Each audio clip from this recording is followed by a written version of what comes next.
Ako si Pupunggo, nasasaktan, madumi. Hi mga karep, for today's gala, magbabagyo kineme kami. Actually, malapit na kami. Hindi na ako nakapag-video nung umalis kami sa Del Gallego kasi sobrang lakas ng ulan. Tapos nasasaktan pa ako. Actually, hanggang makarating kami dito sa Baguio. 15 hours na nga pala kami nagbabiyahe mga karep. Andito na kami sa Marcos Highway Tunnel. July pa itong bagyo kineme namin.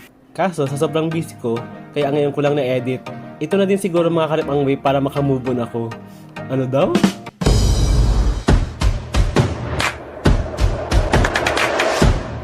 So andito na kami mga karep. After how many years sa biyahe? Bale, ito po yung tutuloy naming bahay.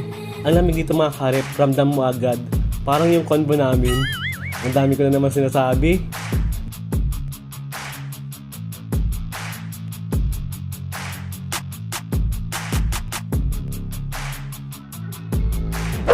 Bago ang lahat, pupunta muna kami sa palengke para bumili ng mailuluto namin for dinner. Baka bukas na rin kami gumala kasi anong petsa na kami nakarating dito mga karep. Umalis kami sa Bicol alas 2 ng madaling araw. Nakarating kami dito sa Baguio mga karep. 5 something na, medyo nakakapagod ang biyahe para kang nagmahal.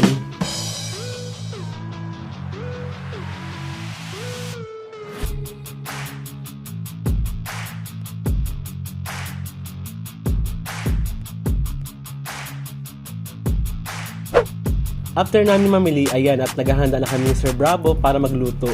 Chef daw muna kami for today's video. Grabe yung tubig dito mga karep, ang lamig. Parang yung panlalamig niya sa akin.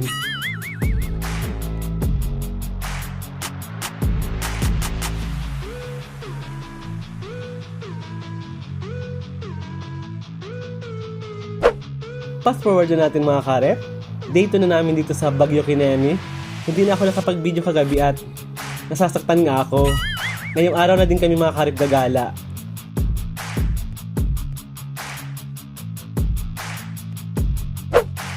Siyempre, dadaan muna kami sa katedral bago ang lahat para magpasalamat mga karep. Alam niyo ba mga karep na isa sa pangarap ko na makapunta dito sa Baguio Kineme? Tas ngayon, andito na ako.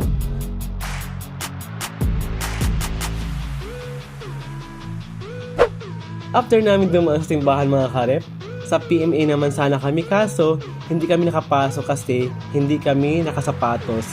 Tapos nasasaktan pa ako. Naisingit pa yun. So naisipan namin na sa Lion's Head na lang kami mapunta.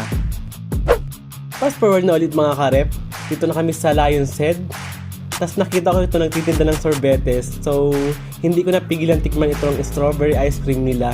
Masarap siya bukod sa cute si kuya. Charot!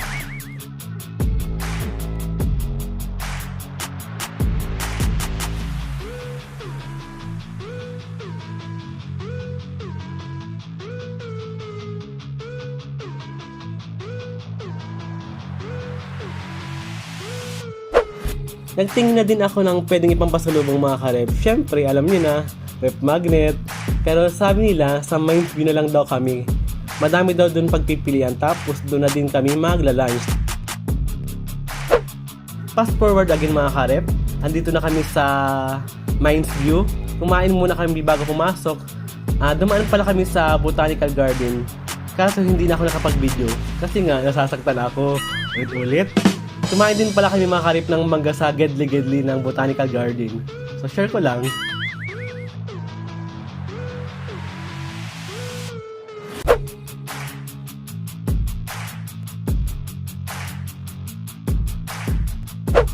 So pumasok na kami mga karip kasi dami ko na naman sinasabi. Wrong timing lang yata talaga yung Baguio Kineme namin mga karip kasi maulan.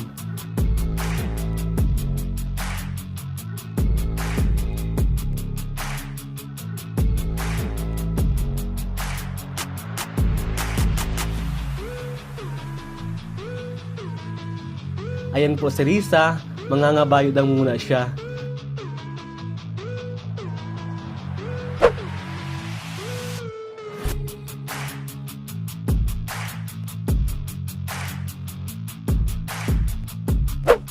At ayan mga karip, wala masyadong makita kasi ma-fog. What the fog? So expectation ko talaga mga karip na makikita ko yung view mula dito. Katulad ng mga nakikita ko sa TikTok. Pero ayan, palagi na lang akong umaasa. Pero okay lang yan. Kasama yan sa hamon ng buhay. yung umasa ka na ikaw pa. Sabi daw.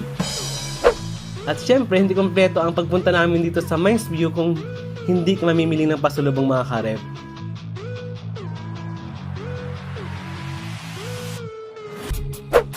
I-fast forward na ulit natin mga karep. Andito na kami sa Diplomat Hotel. Alam mo yung ayaw ko sana mababa kasi naalala ko yung sa KMJS. Tapos naalala ko pa na minsan ko siyang minahal. Ano daw? Pero sila naglibot pa tapos may pagsilip pa sa mga bintana. Pero ako, sagedli lang. Natatakot na kasi ako magmahal mga karep. Tama ka na, papunggo.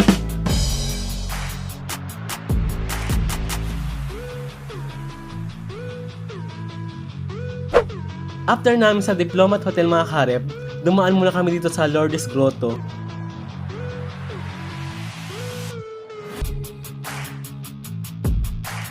Hindi na kami naghagdan at 250 steps daw yun. Parang nakakapagod yun, no? Para kang nagmahal. Dito nagtirik kami ng kandila at nagdasal na sana ako na lang ulit. Ba siya? Siyempre, hindi mawawala yung picture-picture bago kami bumaba.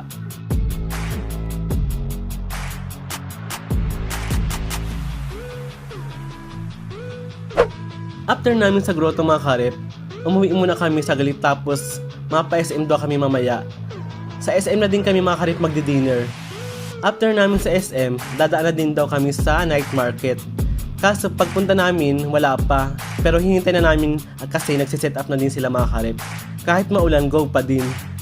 Daming bilhin dito mga karep, pera lang talaga ang wala. Dadaan pa sana kami sa Burnham Park kaso maulan nga mga karep. Kaya napag-decision na namin na umuwi na lang kami mga karep. Last day na namin dito mga karep sa Baguio Kinemi. Nag-impake na din kami para diretso na kami pag-uwi after namin sa Bilchards mga karep. Tapos dadaan na din kami sa Strawberry Farm. Pero pagdating namin sa Strawberry Farm mga karep, hindi kami nakapasok kasi maputik. Gawa ng maulan. Alam mo yung feeling na may bagyo sa Baguio? Hindi na din ako masyado nakapag-video kasi nga nasasaktan ako. Tapos dadaan na din sana kami sa Igorot Stone Kingdom pero nung nakita namin yung akyatin, wag na lang daw. Mag-sightseeing na lang daw kami mga karep. Imagine aakyatin mo yun tapos pagdating mo sa taas, hindi pala ikaw. Tapos ayun mga karep, bababa na kami kasi ang dami ko na namang iniinit. At hindi ko na din alam kung paano tatapusin itong video mga karep kaya dating gawi, bigla na lang ulit mawawala.